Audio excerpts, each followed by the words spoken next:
Call details से doctor Ajay ये तो जान चुके थे कि फिरौती के कॉल मुख्यमंत्री आवास से आ रहे थे, लेकिन अब वो ये जानना चाहते थे कि जो आदमी अपने बेटे को लेकर पिछले कल उनके क्लिनिक में आया था वो कौन था।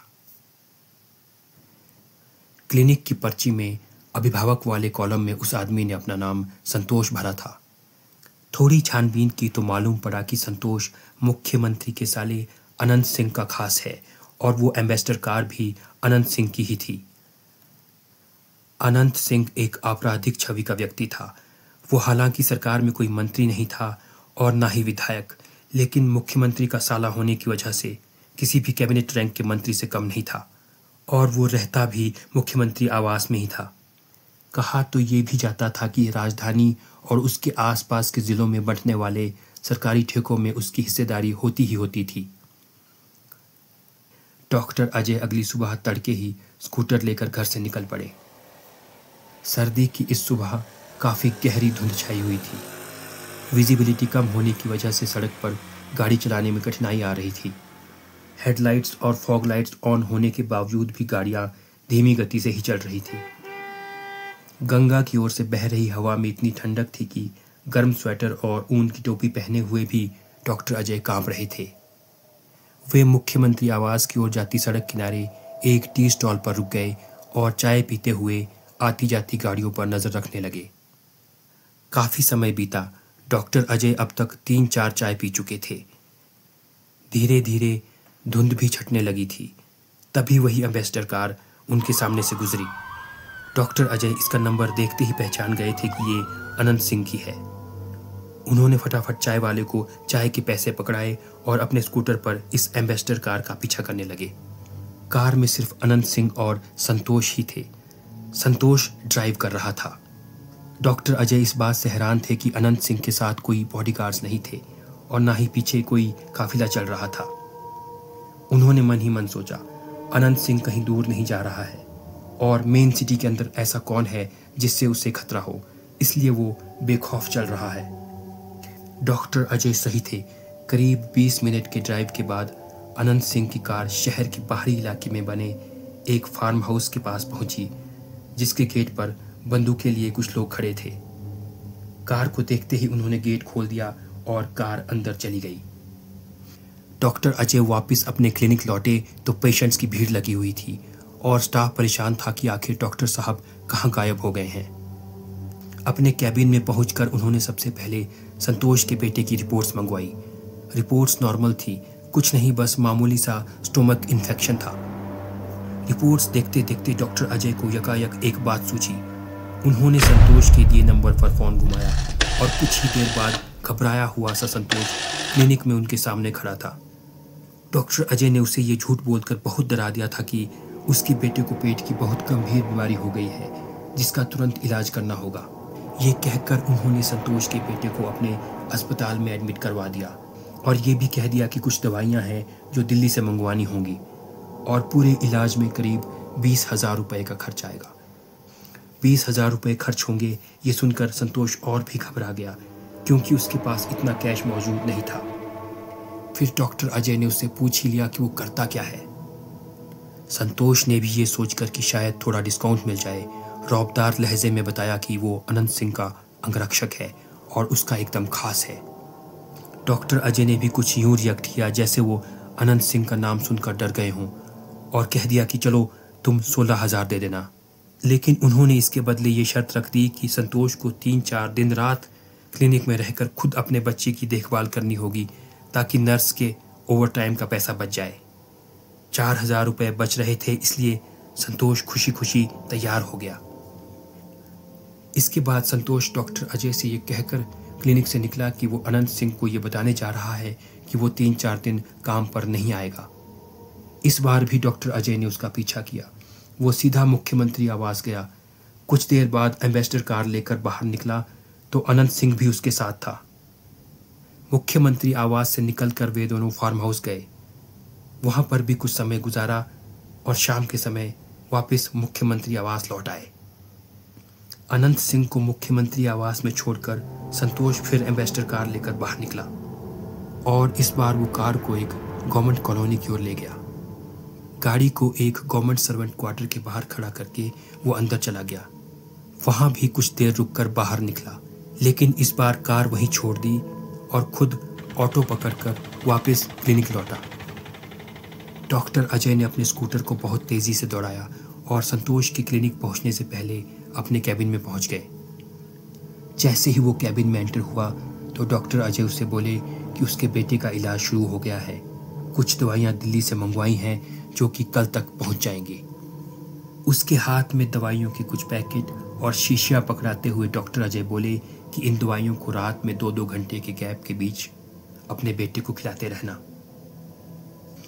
संतोष और उसकी पत्नी सारी रात अपने बेटे की तीमारदारी में जागते रहे। रात के बढ़ने के साथ साथ ठंड भी बढ़ती गई। ऐसे में अंगीठी के पास बैठे उन्हें सुबह के करीब 4 बजे नींद आ ही गई। डॉक्टर अजय, जो कि आज अस्पताल में ही रुककर उन पर नजर रखे हुए थे, मौका देखकर चुपके से क्लिनिक से बाहर निकले और अपने स्कूटर पर उसी गवर्नमेंट कॉलोनी पहुंचे जहां पर संतोष ने अनंत सिंह की एम्बेसडर छोड़ी थी। कार से कुछ दूरी पर अपना स्कूटर खड़ा करके पैदल ही आगे बढ़े।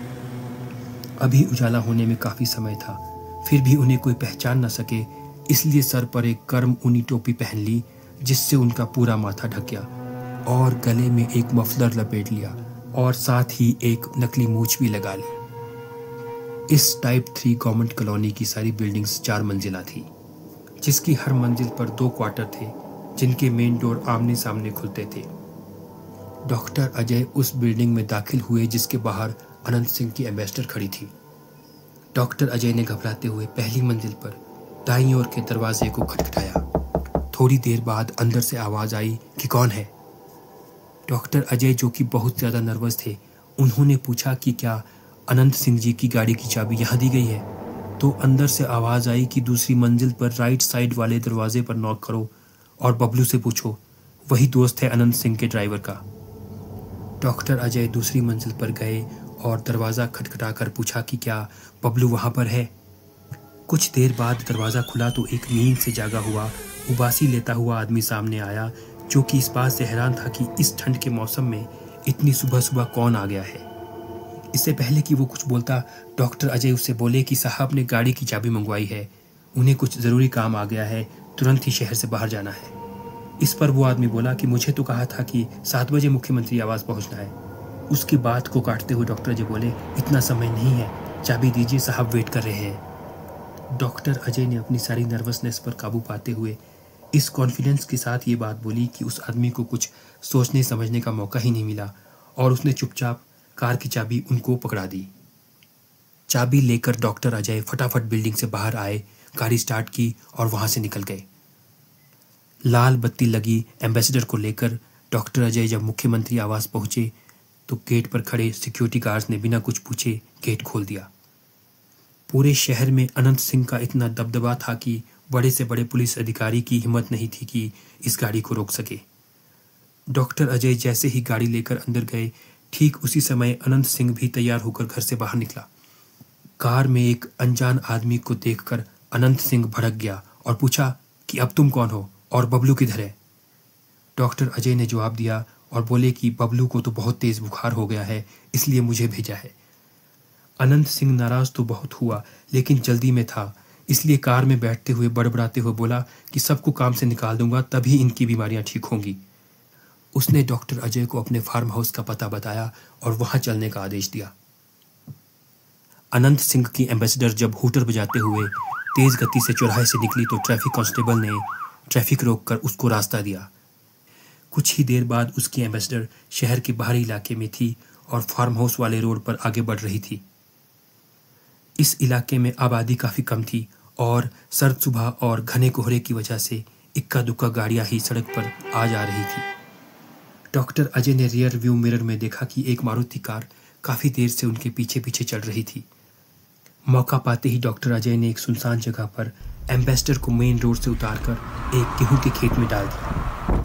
ये सब इतना अचानक और तेजी से हुआ कि अनंत सिंह को संभलने का मौका ही नहीं मिला और उसका सर जोर से कार की साइड विंडो से जा टकराया।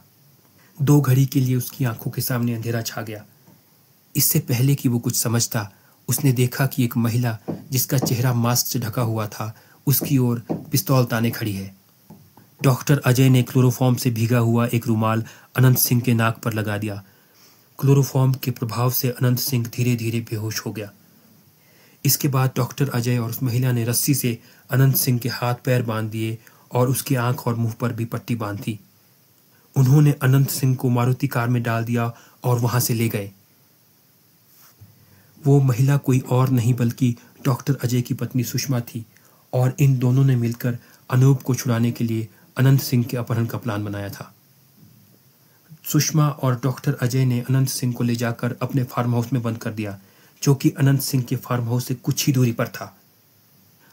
अपनी मारुति कार में वापस शहर लौटते समय सुषमा और डॉक्टर अजय ने देखा कि गेहूं के खेत में खड़ी अनंत सिंह की एम्बेसडर के आसपास काफ़ी भीड़ इकट्ठा हो गई थी और सड़क किनारे बहुत सारी पुलिस की गाड़ियां भी मौजूद थी। पुलिस और प्रशासन में तो हड़कंप ही मच गया था कि आखिरकार अनंत सिंह गया कहाँ। घटनास्थल से मिली क्लोरोफॉर्म की बोतल से यह तो स्पष्ट हो गया था कि अनंत सिंह का अपहरण हो गया है। मुख्यमंत्री की बदनामी न हो इसलिए एफआईआर दर्ज नहीं की गई और जहां तक हो सके खबर को दबाने की भी कोशिश की गई, लेकिन लाख कोशिशों के बावजूद अनंत सिंह की गुमशुदगी की अफवाहें फैलने लगी। तो ये बोल दिया गया कि अनंत सिंह किसी काम से शहर से बाहर गए हुए हैं। सभी इस बात से हैरान थे कि इस शहर में ऐसा कौन है जो अनंत सिंह पर हाथ डालने की हिम्मत कर सकता है। जोरों शोरों से इस बात की तहकीकात होने लगी। क्लिनिक लौटने से पहले डॉक्टर अजय ने एक केमिस्ट शॉप से कुछ दवाइयाँ खरीदी और रोजाना की तरह करीब 11 बजे क्लिनिक पहुंचे। दवाइयाँ संतोष को देते हुए वो बोले कि ये लो, जो दवाइयाँ दिल्ली से मंगवाई थी वो आ गई हैं। संतोष तक अभी अनंत सिंह के अपहरण की खबर नहीं पहुंची थी। डॉक्टर अजय ने उसके बेटे का फर्जी इलाज जारी रखा और दिन भर क्लिनिक में ही मौजूद रहे।